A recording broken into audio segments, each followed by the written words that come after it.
तो एक काम करते हैं, लिखना चालू करेंगे। कैसे? ऐसे ऐसे बना लोगे बेटा। बना लिया। ये होता है तुम्हारा फर्स्ट क्वाड्रेंट, ये होता है सेकंड, और ये हो जाएगा तुम्हारा थर्ड, और ये हो जाएगा तुम्हारा फोर्थ। ट्रिक याद रखनी, ऑल स्कूल टू कॉलेज भी लिख सकते हो। क्या लिखोगे बोलो बेटा? All students. हाँ ये ठीक है, साथ साथ लिखते चलो बेटा। ऑल का मीनिंग क्या होगा प्रत्युष? सारे के सारे फर्स्ट क्वाड्रेंट में। फर्स्ट का मतलब जीरो से लेके, इसको बेटा हम जीरो बोलते हैं, इसको हम पाई बाई टू बोलते हैं, इसको बेटा हम पाई बोलते हैं, इसको 3 पाई बाई 2 बोलते हैं, और यहाँ घूम के आ जाए ये फिर से 2 पाई हो जाता है। ठीक है? तो फर्स्ट क्वाड्रेंट में सारे पॉजिटिव होते हैं। सेकंड में 2 पॉजिटिव होते हैं, साइन, साइन का उल्टा कॉसेक। थर्ड में एक तो टेन पॉजिटिव होता है, टेन का उल्टा कॉट। इसमें बेटा कॉस पॉजिटिव होता है, कॉस का उल्टा सेक। ये सारे पॉजिटिव होते हैं। ठीक है, जल्दी लिख लो। ये हो गया तुम्हारा साइन ऑफ ट्रिग्नोमेट्रिक फंक्शन। हम लोग सिर्फ क्वाड्रेंट देखा करेंगे, कौन से क्वाड्रेंट में कौन सी चीज मेरी आ रही है निकल के, उसके हिसाब से उसमें वैल्यू लगा दिया करेंगे।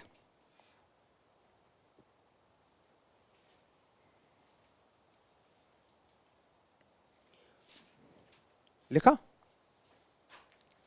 अच्छा, ये लिखने के बाद में, ये लिखने के बाद में अब हम लोगों को जानना है डोमेन क्या होती है, रेंज क्या होती है। तो सारे बच्चे नेक्स्ट हेडिंग लिखेंगे। मैं हटा दूं इसको, ये याद बना रहेगा ना, ये ट्रिक याद रखना। नेक्स्ट हेडिंग सारे बच्चे डालो डोमेन। डोमेन की डेफिनेशन पहले समझेंगे, डोमेन होता क्या है। डोमेन का मीनिंग होता है बेटा, बिल्कुल आसान तरीके से अगर बताया जाए तो डोमेन का मीनिंग होता है ऑल पॉसिबल इनपुट्स। ऑल,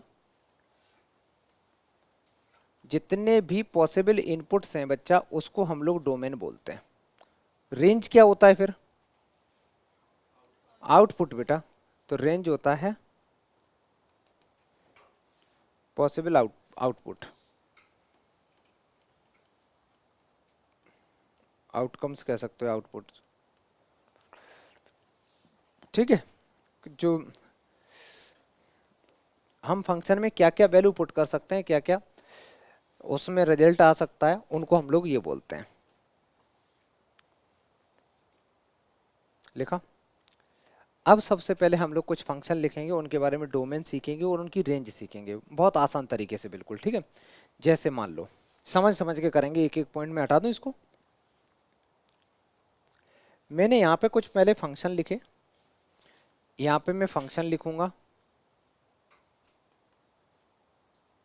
यहाँ पे मैंने फंक्शन लिखे, यहाँ मैंने उनकी डोमेन लिखी, और यहाँ पे बच्चा मैंने उनकी रेंज लिख दी।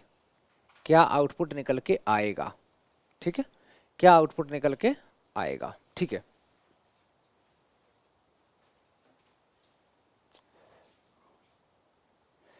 सबसे पहले बात करते हैं साइन एक्स की।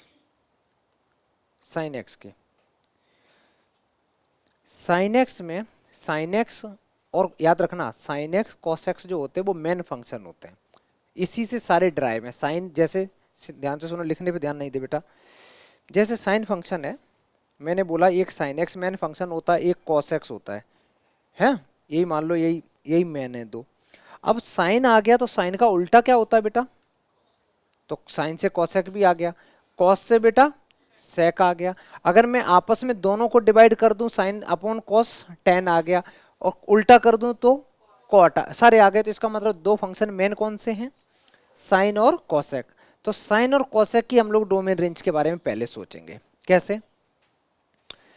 ये जो साइन फंक्शन होता है, साइन फंक्शन में तुम दुनिया की कोई भी वैल्यू पुट कर सकते हो। लास्ट क्लास मैंने ग्राफ भी बताया था, इसका ग्राफ जो बनता है साइन एक्स का, अभी लिखना नहीं है, सिर्फ सुनने पे ध्यान देना है। ऐसे बेटा इसका ग्राफ बनता है, और ये इन्फिनिटी तक चलता जाता है, चलता जाता है, चलता जाता है। तो इसमें जो एक्स की वैल्यू होती है, एक्स एक्सिस पे कुछ भी पुट कर सकते हो, minus infinity two plus infinity. तो हम कह सकते हैं इसकी डोमेन हो गई ऑल रियल नंबर। लेकिन आउटपुट क्या आ रहा है बेटा? अगर ध्यान दो तो आउटपुट इसका हाईएस्ट वैल्यू बनाती है, लोएस्ट और जो लोएस्ट वैल्यू होती है वो -1 आती है। ठीक है, तो मैं इसको ऐसे लिखूंगा, और अच्छे से करने के बाद कैसे, इसकी जो डोमेन निकल के आई है वो लिख दो आर। आर का मीनिंग आर लिख सकते हो या लिख सकते हो minus infinity two plus infinity open bracket. ठीक, अभी अभी मैंने तुम्हें बताया था कि जो साइन एक्स होता है, जो साइन एक्स होता है वो होता है परपेंडिकुलर अपॉन हाइपोटेनस। अब परपेंडिकुलर अपॉन हाइपोटेनस, इसमें हाइपोटेनस बेटा 1 से बड़ा, मतलब हाइपोटेनस बड़ा होगा, जब ये बड़ा रहेगा तो इसकी जो वैल्यू निकल के आएगी वो 1 से हमेशा कम निकल के आएगी। एक केस ऐसा हो सकता है कि मान लो ये दोनों इक्वल हो गए तो हाईएस्ट वैल्यू 1 आ सकती है। ठीक है, अगर दोनों मान लो इक्वल हैं तो बना सकती है। दूसरा, अगर मैं इसकी अभी तो मैंने पॉजिटिव की बात करी, अगर मान लो ये नेगेटिव क्वाड्रेंट में चले गए, थर्ड क्वाड्रेंट में चले गए, तो थर्ड क्वाड्रेंट में क्या होगा बेटा? थर्ड क्वाड्रेंट में क्या होगा बताओ? थर्ड क्वाड्रेंट में ये नेगेटिव आ जाएगा। तो उस केस में क्या होगा? उस केस में भी जो नेगेटिव में वैल्यू आएगी वो मिनिमम 1 आ सकती है, 1 से कम नहीं। तो हमें मोटा मोटा क्या याद रखना कि इसकी जो डोमेन होती है, वो रेंज होती है, वो -1 से 1 होती है क्लोज ब्रैकेट में। ठीक है, ये वैल्यू तुम्हें एकदम याद रहनी चाहिए कि आउटपुट क्या आ सकता है। साइन का हाईएस्ट वैल्यू साइन की कितनी होती है बेटा? 1। अगर कहीं हाईएस्ट साइन की वैल्यू 2 दे रखी है तो तुम क्या बोलोगे? गलत है। ठीक है, पक्का गलत है। साइन की वैल्यू 3 नहीं हो सकती, साइन की वैल्यू 4 नहीं हो सकती, साइन एक्स की वैल्यू 5 नहीं हो सकती, साइन एक्स की वैल्यू -2 नहीं हो सकती। क्या हो सकती है? साइन एक्स की वैल्यू -1 और 1 के बीच में वैल्यू हो सकती है, इसके अलावा कुछ नहीं हो सकता। क्यों नहीं हो सकती? क्योंकि इसका डिनोमिनेटर बेटा जो है ये क्या है? हाइपोटेनस बड़ा होगा, तो ऑब्वियस सी बात है डिवाइड करोगे तो आंसर हमेशा 1 से छोटा आने वाला है, चाहे पॉजिटिव में आए चाहे नेगेटिव में आए। अच्छा, तुम्हें इसके बारे में पता चल गया, साइन के बारे में। साइन के बाद तुरंत दूसरे नंबर पे मैंने क्या बोला लिखने को? हाँ बेटा बोलो। ये हाँ इंक्लूड है, क्लोज का मतलब होता है ये दोनों वैल्यू इंक्लूड है। ठीक है, अच्छा बेटा आगे सुनो।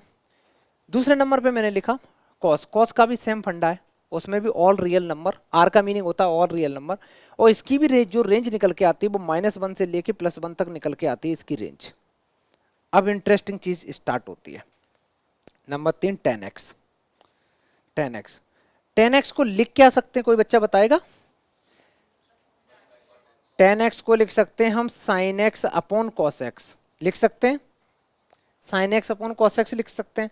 अब एक बात बताओ, अगर तुम 10 को ये लिख सकते हो, ये याद रखो कॉस की वैल्यू 0 क्या तुम पुट कर सकते हो? 0 का मतलब नहीं नहीं ऐसे नहीं, ऐसे नहीं। कॉस की वैल्यू क्या वो पुट कर सकते हो जिस पे ये 0 आ रहा हो, क्योंकि एनीथिंग अपॉन 0 क्या होता है बेटा? अनडिफाइन होता है। तो हम x की वैल्यू हम वो वाली वैल्यू पुट नहीं कर सकते जिस पे इस कॉस की वैल्यू 0 आती हो। कॉस की वैल्यू 0 कब कब आती है? कॉस की वैल्यू 0 किस पे आती है? 90 पे आती है, 270 पे आती है। फिर ऐसे मैं बता दे रहा हूं, जब जब ऑड मल्टीपल ऑफ 90 आते हैं, जैसे यहाँ पे बेटा ये 90 होता है तो 90 पे cos 0 होता है, 270 पे cos 0, फिर घूम के आओगे फिर cos 0, फिर घूम के जाओगे cos 0 cos 0 cos 0 cos 0 cos 0 cos 0 cos 0। मतलब ऑड मल्टीपल ऑफ 90 जब जब होंगे, ऑड मल्टीपल जैसे मैं बोलूं π/2, 3π/2, फिर कर दिया 5π/2, फिर कर दिया 7π/2, फिर कर दिया, ऐसे पॉजिटिव में मैं बोल रहा हूँ, ऐसे नेगेटिव में भी तो हो सकते हैं। अगर मैं अभी मैं जानबूझ के मैंने मेरी उंगली ऐसे घूम रही थी, इसका मतलब मैं कौन से एंगल ले रहा था? Positive angle. अगर मैं उल्टा घुमाने लगूं तो उल्टा भी तो चलेगा, उल्टा में ये -π/2 बन जाएगा। तो मोटा मोटा ये याद रखना है कि कॉस की वैल्यू हमें 0 कब कब होती है, याद बताओ बेटा?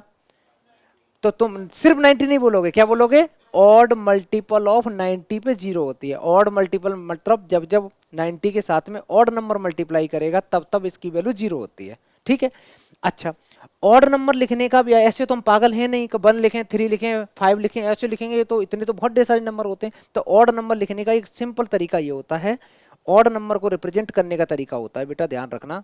अगर मेरे को कभी ऑड नंबर दिखाना हो तो मैं डायरेक्ट 2n+1 लिख सकता हूँ, ये हमेशा ऑड आता है। अगर n की वैल्यू तुम इंटीजर पुट करोगे ना, क्योंकि 2 इंटू समथिंग करोगे, 2 इंटू इंटीजर करोगे तो इवन आएगा, इवन में 1 ऐड कर दो ऑड ही आता है ना।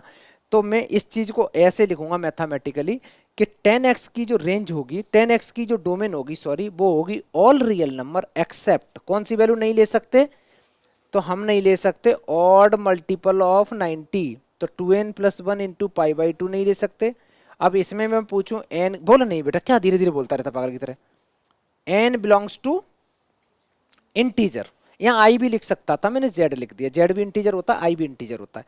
कहीं कहीं तुम लिखा होगा यहाँ पे z प्लस का मतलब होता है पॉजिटिव इंटीजर, z माइनस का मतलब होता है नेगेटिव इंटीजर, लेकिन इस केस में तुम दोनों ले सकते हैं। इतना समझ में आया ये? अच्छा, अब एक चीज सुनो, अब फिर से वही बात, 10x की वैल्यू, 10x ऐसे नहीं सोचते, मैं इसको हटा दूं थोड़ा सा। 10x की जो आउटपुट निकल के आएगा, 10x का आउटपुट क्या क्या हो सकता है, 10x का आउटपुट क्या क्या हो सकता है, तो देखना बेटा इसका आउटपुट बड़ा आसान है। या तो तुम 10x को ऐसे सोचो sine X upon cos X, sine की वैल्यू क्या क्या हो सकती है, -1 से 1 कुछ भी हो सकती है, और कॉस की वैल्यू क्या हो सकती है। अच्छा, अब मेरे को बताना कोई ऐसी वैल्यू, ध्यान से सुनना, कोई ऐसी वैल्यू जो ये -1 से 1 हो और ये जो वैल्यू है वो भी -1 से 1 है, आपस में डिवाइड करके जो आंसर आएगा कितना बड़ा कितना छोटा आ सकता है, लॉजिक के साथ बताओगे क्या। अच्छा, और कोई बताए, इन्फिनिटी कैसे आएगा, लॉजिक दो मेरे को। हाँ ठीक है ठीक है, चलो इसने थोड़ा सा लड़की ने लॉजिक सही दिया, लेकिन याद रखना बेटा जब भी कोई वैल्यू -1 और 1 के बीच में होती है, माइनस और 1 के बीच में वैल्यू छोटी होती है, और छोटी वैल्यू से जब तुम डिवाइड कर रहे होते हो तो आंसर बड़ा आता है। समझ में आ गया, वो 1 से बड़ा आता है आंसर। कोई भी तुम याद डिवाइड करके देख लो, अगर मैं 1 डिवाइड बाई मान लो 0.5 ही कर दूं, आंसर बड़ा आएगा कि छोटा आएगा, बड़ा और जाएगी वैल्यू, तो वैल्यू कितनी हो जाएगी, 10/5 दैट इज 2 हो गया, देखा। तो इसका मतलब है कि यहाँ पे वैल्यू बढ़ती है। यहाँ पे अगर मैं डिवाइड कर दूं 0.00000009, तो ऊपर देखो कितना बड़ा आंसर आ जाएगा। लॉजिक समझ में आ रहा है। तो ये इसलिए जो 10x की रेंज होती है वो होती है बेटा -इन्फिनिटी से लेके +इन्फिनिटी तक इसकी रेंज जाती है। ऐसे याद रख लो, और नहीं तो ऐसे याद रख लो, जो उसका ग्राफ नहीं होता है ऐसे ऐसे करके जो जाता है लंबा चौड़ा सा, ऐसे है ना। हाँ तो ये याद रख लो, ये ज्यादा अच्छा है। बहुत आसान चीजें हैं, ये मैं समझा इसलिए रहा हूं कि पहली बार पढ़ रहे हो तो चीजें समझ समझ के करो, रटना रटने का काम ज्यादा मत रखो, ज्यादा रखोगे ना तो भूल जाओगे। 10x का याद आ गया। अब 10x का याद आ गया तो cot x का चलते हैं बच्चा। cot x में क्या होगा, अब cot में भी सेम चीज, cot को क्या लिख सकते हो जल्दी बोलो। cot को लिख सकते हैं हम लोग cos upon sine, cos upon sine. Sine की वैल्यू जीरो कब कब होती है, साइन की वैल्यू जीरो सिर्फ जीरो पे नहीं होती है, साइन की वैल्यू जीरो बेटा, साइन की वैल्यू जीरो पे भी होती है, 180 पे भी होती है, 360 पे भी होती है, 3 पाई पे भी होती है। लॉजिक समझ में आ रहा है, 3 पाई पे होगी, फिर इधर 4 पाई पे होगी, 5 पाई पे होगी, 6 पाई पे होगी, 7 पाई पे होगी, 8 पाई पे होगी, मतलब पॉजिटिव में भी होगी। अगर मैं इस साइकिल को उल्टा घुमाना चालू कर दूं तो उस पे भी होगी। ठीक, तो मोटा मोटा मेरे को क्या समझ में आया, एक चीज ये समझ में आई कि यहाँ पे जो डोमेन है हम सारी वैल्यू ले सकते हैं, लेकिन हम even number of pi by even number of pi नहीं ले सकते। हॉरिजॉन्टल पे पाई है ना, तो यहाँ लिखूंगा मैं क्या नहीं ले सकता, एन पाई नहीं ले सकता हूँ। और एन कहाँ से बिलोंग कर रहा है बेटा, इंटीजर से। इसकी रेंज भी सेम आती है, कितनी आती है, -इन्फिनिटी टू इन्फिनिटी आती है। नेक्स्ट नेक्स्ट 5 नंबर पे आता है साइन का उल्टा, चलो मैं कॉसेक कर देता हूँ, कॉसेक एक्स कर देता हूँ, कॉसेक एक्स। कॉसेक को बेटा क्या लिख सकते हो, कॉसेक एक्स को मैं लिख सकता हूँ 1/साइन। अच्छा, साइन की वैल्यू क्या नहीं ले सकते, मतलब जीरो ही तो नहीं ले सकते, तो यहाँ पे अनडिफाइन हो जाएगा। तो यहाँ पे जो डोमेन होगी ऑल रियल नंबर होंगी, क्या नहीं ले सकते बेटा, तो वहाँ नहीं, जीरो की जगह हम क्या लिखें, हम लोग एन पाई वैल्यू नहीं ले सकते ना यहाँ पे, तो एन पाई नहीं ले सकते, एन बिलोंग्स टू इंटीजर, ये वैल्यू नहीं ले सकते। अच्छा आगे सुनो, हम लोग कॉसेक की ये वैल्यू नहीं ले सकते। साइन का और कॉसेक का एक बड़ा अच्छा सा रिलेशन होता है। कॉसेक को मैंने अभी अभी क्या लिख के बताया बेटा, 1/साइन कॉसेक को लिख सकते हैं ना। जो साइन की वैल्यू होती है वो कहां से कहां तक होती है, -1 से 1 होती है। अब डिनोमिनेटर में कोई वैल्यू अगर -1 से 1 है तो इसको सॉल्व करने पे आंसर तो यार ये +इन्फिनिटी और -इन्फिनिटी तक जाएगा, लेकिन एक वैल्यू कभी नहीं आ सकती है, कौन सी, -1 और 1 के बीच की वैल्यू कभी आ ही नहीं सकती है, कुछ भी कर लो।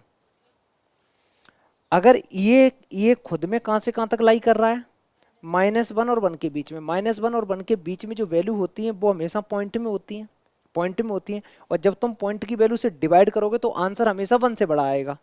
ऑब्वियस सी बात है, 1 से बड़ा ही आता है। जब 1 से बड़ा आएगा तो क्या जिंदगी में कभी ऐसा होगा कि आंसर तुम्हारा 0 1 के बीच में आ जाए, आ ही नहीं सकता, क्योंकि 1 से बड़ा आ रहा है, या 0 -1 के बीच में आ ही नहीं सकता। तो यहाँ पे हम जो रेंज लिखेंगे तो रेंज लिखेंगे कि दुनिया की सारी वैल्यू आ जाएंगी, दुनिया की सारी वैल्यू आ जाएंगी, लेकिन मेरे को कभी भी बेटा -1 और 1 ये मिलेगा ही नहीं, ये वैल्यू हमें मिलेंगी ही नहीं। समझ में आ गया? अच्छा, इसको और आसान तरीके से लिखता हूँ, इसको और आसान तरीके से, या तो मैं ऐसे लिख दूं, बुक्स में तुम कभी कभी ऐसे लिखा देखोगे, या दूसरा तरीका ये, या दूसरा तरीका ये तुम लिखोगे -∞ टू -1 यूनियन, यूनियन 1 से लेके इन्फिनिटी। ये भी आसान है। इसका मीनिंग क्या हुआ, जो ये बात लिखी हुई है एग्जैक्ट यही बात है कि इसकी जो वैल्यू आने वाली है कोसेक की, वो -∞ से -1 आ सकती है और फिर 1 से इन्फिनिटी आ सकती है, बीच का इंटरवल नहीं आ सकता है। कौन सा नहीं आ सकता? -1 और +1 के बीच का नहीं आ सकता। ठीक है, चलो ये लिख दो। अगर ये लिख दिया तो लास्ट बेटा लिखो। वैसे क्या होता है ना, ये सारी रटने वाली चीजें होती हैं, ठीक है, लेकिन तुम समझ के करोगे ना, समझ के करोगे तो याद नहीं करना पड़ेगा। डोमेन, डोमेन का मीनिंग क्या होता है बेटा? डोमेन का मीनिंग होता है पॉसिबल इनपुट। क्या क्या वैल्यू तुम एक्स की जगह पुट कर सकते हो, उसको डोमेन बोलते हैं हम। एक्स की जगह यहाँ पे क्या क्या पुट कर सकते हो। ठीक है, आगे सुनो बेटा, अभी मैं एक एग्जांपल और दे दूंगा डोमेन को समझने वाला, पहले दिया भी था शायद। अच्छा लास्ट बेटा, सेक, सेक एक्स, सेक एक्स को क्या लिखोगे? सेक में भी सेम चीज आ जाएगी, ऑल रियल नंबर, लेकिन सेक किसका उल्टा होता है? तो सेक को 1/cos, कॉस की वैल्यू 0 नहीं ले सकते, तो ऑड मल्टीपल यहाँ पे माइनस करने पड़ेंगे, तो हम लिखेंगे 2n+1 इंटू π/2। ये जो हम लोग लिख रहे हैं बच्चा, ये तुम्हें क्लास 12th तक याद रखना है। ठीक है, ये एग्जैक्ट याद रखना है। डोमेन इसमें भी आ जाएगा ऑल रियल नंबर एक्सेप्ट -1 और 1 के बीच की वैल्यू नहीं आ सकती। ठीक है, इनमें डोमेन और रेंज, इसकी जो सॉरी इसकी जो रेंज होती है दोनों की ही सेम होती है। जल्दी लिखो, अभी तुम्हें इसमें डाउट आ गया वो? हाँ बोलो।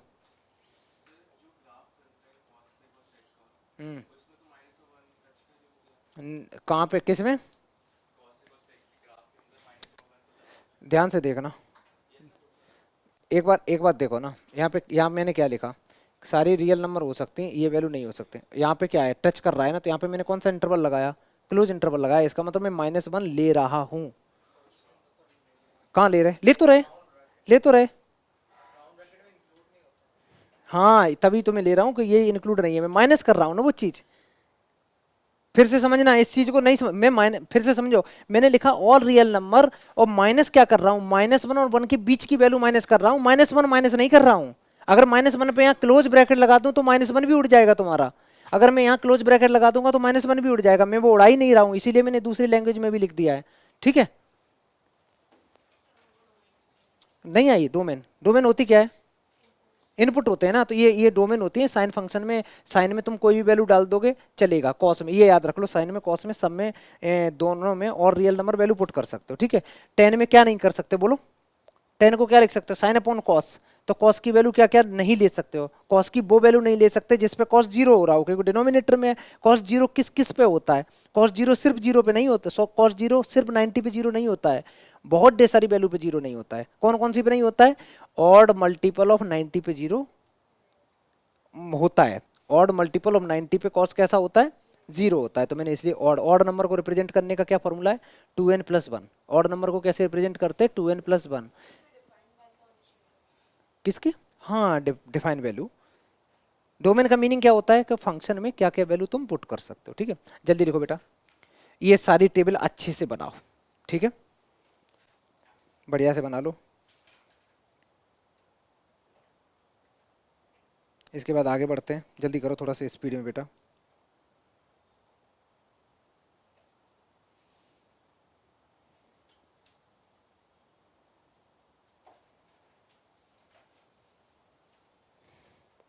ये क्वेश्चन सारे बच्चे लिख लो, बहुत डायरेक्ट सवाल है। क्या दे रखा है, पढ़ोगे एक बार? ये कहता है हमें ये प्रूव करो, ये प्रूव करो कि sine theta equal to x² + 1/x, x² + 1/x impossible है, ये हो ही नहीं सकता इसके इक्वल, ये प्रूव करना है। अब तुम याद करो क्लास 9th, क्लास 9th में ऐसे मैंने बहुत क्वेश्चन कराए थे। कोई 9th में पढ़ रहा पहले से? अच्छा, ऐसे क्वेश्चन कराए थे बहुत ढेर सारे। उसका लॉजिक क्या था? 11, हाँ वो 11 12th में कंसेप्ट यूज होते हैं, हालांकि एनसीईआरटी में नहीं है ये क्वेश्चन, लेकिन इसलिए ज़्यादा कराए थे कि आगे 11th-12th का बेस बन जाए। ध्यान से सुनना बेटा, यहाँ पे हम क्या कर सकते हैं, मैंने लिखा sine theta equal to X square plus 1/x²। मैंने अपनी मर्जी से एक बार 2 माइनस कर दिया, एक बार 2 प्लस कर दिया। ऐसा तो कर सकते हैं मैथ्स में। ऐसा मैंने इसलिए किया, ये फॉर्मूला बन गया a² plus b² minus 2ab। जिन बच्चों को नहीं समझ में आ रहा है तो वो ऐसे समझ लो, मैंने लिखा 2 इंटू एक्स इंटू 1/x। मैंने ये a ले लिया, इसको 1/x को मैंने b ले लिया, ठीक। और यहाँ पे मैंने लिख दिया प्लस में 2 इंटू एक्स इंटू 1/x। अब समझ में आया बेटा? इस x से मैंने x काट दिया, इन तीन को मैंने मर्ज कर लिया। वैसे नहीं भी कट कराएंगे तब भी चलेगा, नहीं कर रहा हूं कट, लो खुश हो जाओ। मैंने लिखा 2 इंटू एक्स इंटू 1/x। इन तीन को अगर मर्ज कर लूं, क्या फॉर्मूला बन रहा है, a² plus b² minus 2ab। तो मैं इस पूरे को लिख सकता हूं x माइनस 1/x का होल स्क्वायर प्लस इस x से ये x कैंसिल, ये बेटा 2 आ गया, ये तुम्हारा 2 आ गया। और लेफ्ट साइड में चल रहा है साइन थीटा, लेफ्ट साइड में चल रहा है साइन थीटा। अब एक बात बताओ, राइट साइड की वैल्यू क्या कभी 2 से कम हो सकती? नहीं हो सकती, क्योंकि ये होल स्क्वायर है। तुम इसमें कुछ भी पुट कर दोगे आंसर पॉजिटिव ही आएगा। चाहे तुम पॉइंट की वैल्यू भी पुट करोगे आंसर तो आएगा तो पॉजिटिव ही, नहीं क्योंकि स्क्वायर है, इवन पावर है। तो इसकी जो वैल्यू है, इसकी वैल्यू जो है राइट हैंड साइड की, ये वैल्यू हमेशा ऑलवेज ग्रेटर देन 2 आएगी, ऑलवेज ग्रेटर देन 2 आएगी। अच्छा, ये ऑलवेज ग्रेटर देन 2 है बेटा। साइन की हाईएस्ट वैल्यू कितनी होती है? 1। लोएस्ट कितनी होती है? -1, क्योंकि वो उसकी रेंज होती है। चाहे उसके अंदर में मैं खुद बैठ जाऊं यहाँ, तब भी आंसर कितना आएगा? हाईएस्ट 1 आ सकता, 1 से ज्यादा नहीं आ सकता। तो इसकी क्या बोलोगे तुम? साइन थीटा जो है, साइन थीटा लाई कर रहा है 1 और -1 के बीच में। अब यार लेफ्ट हैंड साइड की वैल्यू हाई -1 और 1 के बीच में लाई कर रही, राइट हैंड साइड की वैल्यू 2 से बड़ी है। तो ये क्या कभी पॉसिबल है? तो लिख दो दिस इज नॉट पॉसिबल, खत्म। LHS is not equal to RHS, ये तो हो ही नहीं सकता, दिस इज नॉट पॉसिबल। अगर ये पॉसिबल नहीं है तो लिखा ही क्यों था? ठीक है, तो कह दो ये स्टेटमेंट जो है ये कभी ट्रू हो ही नहीं सकता, इम्पॉसिबल स्टेटमेंट है। फिर से समझा दे रहा हूँ बेटा। अच्छा, जो राइट हैंड साइड है, राइट हैंड साइड की वैल्यू कितनी आ रही है? 2 से बड़ी आ रही है। और लेफ्ट हैंड साइड में वैल्यू जो आएगी हमेशा वो कितने आएगी? 1 से कम ही आएगी, 1 और -1 के बीच में। ये राइट और LHS RHS जब इक्वल लगा होता है, इसका मतलब इसकी वैल्यू और उसकी वैल्यू एग्जैक्ट सेम होनी चाहिए। ये कभी सेम हो सकती नहीं ना। तो ये जो स्टेटमेंट दे रखा था ये इम्पॉसिबल स्टेटमेंट था। ठीक है, लिख लो ऐसे करके, लिख दो हैंस प्रूव्ड। ये हो ही नहीं सकता। अच्छी बात यह है कि ये स्कूल में क्वेश्चन कभी नहीं आएगा। ठीक है, कंसेप्ट अच्छे करने के लिए, समझने के लिए। ठीक है।